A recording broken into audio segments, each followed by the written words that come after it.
અંદર આપની શું રજૂઆત હતી? નગરપાલિકાની અંદર અમારે આદિનાથ સોસાયટીની સામૂહિક નગરપાલિકાનો એક હોલ આવ્યો છે. ત્યાંથી વણકરવાસ સુધીનો રોડ 2022થી મંજૂર થયેલો છે અને અંગે અમે અવારનવાર ખૂબ ફરિયાદો કરી. રાજ્ય માનવ અધિકાર આયોગમાં ગયા, RCM સાહેબને કીધું, પોલીસ ફરિયાદ કરી. આજ દિન સુધી રોડ બન્યો નથી અને એના કારણે કાલે સ્કૂલ જતી એક મહિલા એના બાળક સાથે ત્યાં ખાડામાં પડી. એ સિવાય 2 વડીલો પણ એ ખાડામાં પડ્યા અને આજે જ્યારે રજૂઆત કરવા આવીએ છીએ ત્યારે ચીફ ઓફિસર એકદમ અજાણ બને છે. એમને એ રોડની કોઈ ખબર જ નથી કે આવો રોડ મંજૂર થયેલો છે અને કરવાની છે કામગીરી. અને હવે કહે છે ફરી ટેન્ડર કરવું પડશે. એટલે જે 2022નો રેટ હતો અને આજે 2025ના રેટનો જે તફાવત છે એ નગરપાલિકાએ ભોગવવો પડશે અને એ ભોગવવો પડશે એટલે મને પબ્લિકના પૈસા વેડફાશે. બીજું, આજે અમે રજૂઆત કરવા ચીફ ઓફિસરશ્રીને આવ્યા હતા ત્યારે વચ્ચે એ મારા પર દબાણ લાવવા માટે પ્રમુખશ્રીને વચ્ચે લાવ્યા અને બીજા જે જીતેલા ઉમેદવાર છે એ લોકોને વચ્ચે લાવ્યા. હવે એમની જોડે ચર્ચા કરીએ તો જવાબ અમને પ્રમુખ આપતા હતા. હવે અમે અધિકારી જોડે મળવા આવ્યા છે કારણ કે પ્રમુખ એટલા સક્ષમ છે જ નહીં કે ગામની સમસ્યાઓનું નિવારણ લાવી શકે. અને એટલી બધી ચર્ચાઓ થઈ અને પ્રમુખ અમને એવી ધમકી આલે કે તમે આ ચેમ્બરમાંથી નીકળી જાઓ ને આ નીકળી જાઓ. જાણે નગરપાલિકા એમના પિતાશ્રીએ ખરીદી લીધેલી હોય અથવા પેલી શું કહેવાય એમના દસ્તાવેજ કરી આલો એવું વર્તન કરે છે. અને આ પ્રકારની ફરિયાદો અવારનવાર અરજદારે ભોગવવી પડે. જ્યારે પણ ચર્ચા થાય અને જ્યારે પણ એમનાથી કશું બોલી ના શકાય તો જવાબ ના આપી શકાય ત્યારે આ રીતનું વર્તન કરી અને કાઢી મૂકો. નગરપાલિકાના પ્રમુખની સત્તા ચાલે છે કે ચીફ ઓફિસરની ચાલે? આમે એવું છે કે બંને મિલીભગત છે. જ્યારે અધિકારી પર કંઈ દબાણ આવે ને એટલે પ્રમુખ છત્રછાયા બનીને આવી જાય છે. પણ હું પ્રમુખ જોડે મિટિંગ માગી જ નથી તો પ્રમુખે મિટિંગમાં આવવું જ નહોતું જોઈતું તો મિટિંગમાં આવી ગયા. બરાબર છે. અમારી મિટિંગ અમે ચીફ ઓફિસે ચેમ્બરમાં માગી હતી તો ચીફ ઓફિસે પહેલાંથી ત્યાં પ્રમુખના ચેમ્બર જઈને બેસી ત્યાં અમને બોલાવ્યા. એટલે આ બધું સુનિયોજિત છે કે ભાઈ પેલું છે કે એકબીજાને બચાવવાની કામગીરી છે. અને ગામમાં તમે જો આ જ્યારે નગરપાલિકા તોડવાનો કાયદેસરનો જે ઓર્ડર છે તો આ પથરા મંજૂર કરતી વખતે અધિકારીઓ અને જે ચૂંટાયેલા પ્રતિનિધિઓ એ લોકોને ખબર નહીં કે આ પથરા અમે જે મંજૂર કરીએ ગેરકાયદેસર આજે પથરાનું કૌભાંડ છે 14 થી 15 લાખ રૂપિયાનું છે. આ 14 થી 15 લાખ રૂપિયા તમારા મારા આખા વર્ષનો 2 વર્ષનો પગાર છે જે પગારનું પાણી થઈ ગયું. ખરેખર ગામમાં એવી કેટલી જગ્યા છે કે જ્યાં પથ્થરોને લગાવવાની જરૂર છે તો થયા નથી. અને બીજું કે ભાઈ એન્જલ કન્સ્ટ્રક્શન નામની કંપની છે એની મને એવી માહિતી મળી છે કે ભાઈ એના વિરુદ્ધ GST ના ભરવાની ફરિયાદ હવે આખા ગામના 90% કોન્ટ્રાક્ટો એના નામના થયેલા છે. હવે એનો GST શું અધિકારી એમના પગારમાંથી ભોગવશે? કેમ કે એક કંપની તો GST લઈને બેસી ગઈ છે. બરાબર. એ સિવાય માનો કે હાઉસિંગ 4 રસ્તાથી લઈને આદિનાથ સુધીનો જે રોડ છે એ ઓડાનો રોડ છે જે ગેરકાયદેસર તોડી પાડ્યો છે, જેની ઓડાની મંજૂર નથી લેવામાં આવી. મારા ઓડા જોડે ચર્ચા થયેલી છે, લેખિતમાં જવાબો મળેલા છે. એ રોડ તોડી નાખીને પેલું શું કહેવાય જેવું તેવું કામ કરી નાખ્યું છે. હવે આ તેવું છે કે તમે નવું કપડું છે તમે ફાડી નાખ્યું રફ્ફું મારવાની વાત થાય છે. અને જ્યારે કહે કે એ કામમાં શું ભૂલ છે એ રોડમાં ક્યાંય લેવલ જ નથી, કંઈ કોઈ નિયમો જ મેન્ટેન નથી થયા.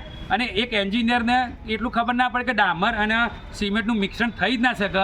એટલે આ લોકોને તો પહેલાં તાલીમમાં મોકલો, ત્યાં હરખા પાસ થાય તો પછી આ લોકો નોકરી લો. અને બીજું કોમ્યુનિટી હોલની અંદર જે રોડ બનાવવામાં ચીફ ઓફિસરના ઘરનો બનાવવાનો તો કે પ્રમુખના ઘરનો બનાવવાનો? આમાં રોડ તો સરકારનો છે, સરકારે જ પૈસા આપે છે. પણ આમાં કેવું છે, આ દહેગામ નગરપાલિકામાં ભેદભાવવાળી નીતિ છે. જો આ જ રોડો જો બીજા કોઈ ચૂંટેલા ઉમેદવાર હોય અથવા કોઈ મોટા માતા હોય ને તો પહેલાં ત્યાં રોડ બની જાય છે, પછી મંજૂરી થાય છે. બરાબર છે. અને આ રોડ તો 2020-22 મંજૂરી એ પછી બીજા 10 રોડો બની ગયા. એનો મતલબ શું કે આ રોડનો ભ્રષ્ટાચાર થઈ રહ્યો છે. બરાબર છે. કાં તો આમાં ભ્રષ્ટાચારનું ચોખ્ઠું ગોઠવાઈ રહ્યું છે કે 50-60% પૈસા કઈ રીતે પડાવી લેવા અને આ રોડ જેમ તેમ પૂરો કરી દો. પણ એમને બીક એ છે કે ત્યાં એક સામાજિક કાર્યકર્તા યોગેન્દ્ર રાઠોડ છે, એ જવાબ માગશે એટલે 2020થી ખેંચાઈ રહ્યું છે. મૂળ આ કામમાં પૈસા મળતા નથી. અને બીજું અમને ચીફ ઓફિસર પ્રમુખ છે એવું કહે કે પૈસા ખાવા તમે પેલું શું કહેવાય આજે આવ્યા છો ને આ બધું. બરાબર છે. તો મારું આ ઇન્ટરવ્યુ માધ્યમથી એમ કહેવું છે કે તું પ્રૂફ કરી બતાય.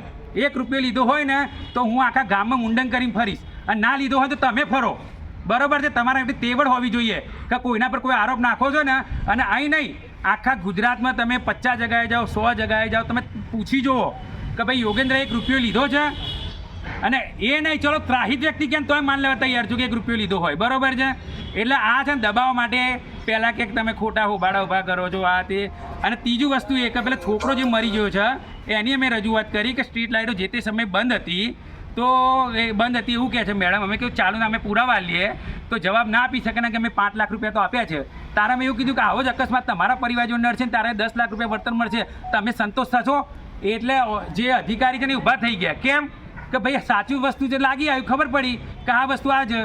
એટલે હું તો ચલો હું આજે ઇન્ટરવ્યૂ આપું છું, કદાચ કશું નહીં થાય, બરાબર છે, કદાચ પોલીસ તંત્ર કોઈ કામગીરી નહીં કરે, એમના ઉપલા અધિકારીઓ કોઈ કામગીરી નહીં કરે, પણ આ એક સામાન્ય નાગરિકની હાય છે, લોકોની હાય છે. તમારા તમારા પરિવારે ભોગવવું પડશે, તમારા પરિવારે ભોગવવું પડે. ત્યારે આ શબ્દો યાદ આવશે, ઇન્ટરવ્યૂ યાદ આવશે. તમારો પરિવાર કોઈક ખાડામાં પડશે, કોઈ ગાય એને અડફેટે લેશે, કોઈ જગ્યાએ તમારું જે કામ ચાલી રહ્યું ને રોડ બોર્ડનું એના કારણે અકસ્માત થશે, તમારે બધું ભોગવવું પડશે, બરાબર છે. અને આ હું કહું છું, અને મારા એ ચીફ ઓફિસરને અમે મિટિંગ માગીએ છીએ, બીજા રાજકીય વ્યક્તિઓ ક્યાં વચ્ચે આવવાની જરૂર છે? પણ એટલા માટે આવે છે કે બધા ચોરના ભાઈ ઘંટી ચોર છે, બધા શું કે ભાઈ 5 રૂપિયા હોય તો 10 રૂપિયા, 2 રૂપિયા એ લે 2 રૂપિયા આલ્યા છે, બાકી ગામમાં કામ નથી થયા.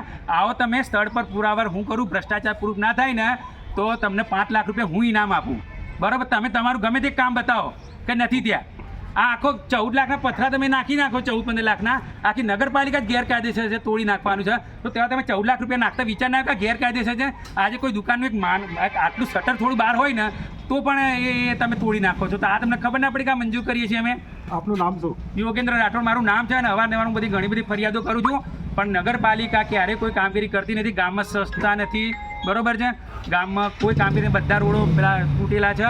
અને હું તો કે મુખ્યમંત્રી જો તમારા તાકાત હોય, તમારા તેવડ હોય, તમારા ઉચ્ચ અધિકારી તેવડ હોય, તમે આવો દેગમ નગરપાલિકા, તમારા અધિકારીઓ સીધા કરો, અને તમારા તેવડ ને તો ઘેર બેસી જાવ. સાહેબ, આ તમારા અધિકારીઓ છે ને પબ્લિકનું નહીં સાંભળતા, તમારા ઓર્ડરો ખાડા પૂરવા માટે તમારે ગ્રાન્ટ આપવી પડે છે, શરમ આવી જોઈએ.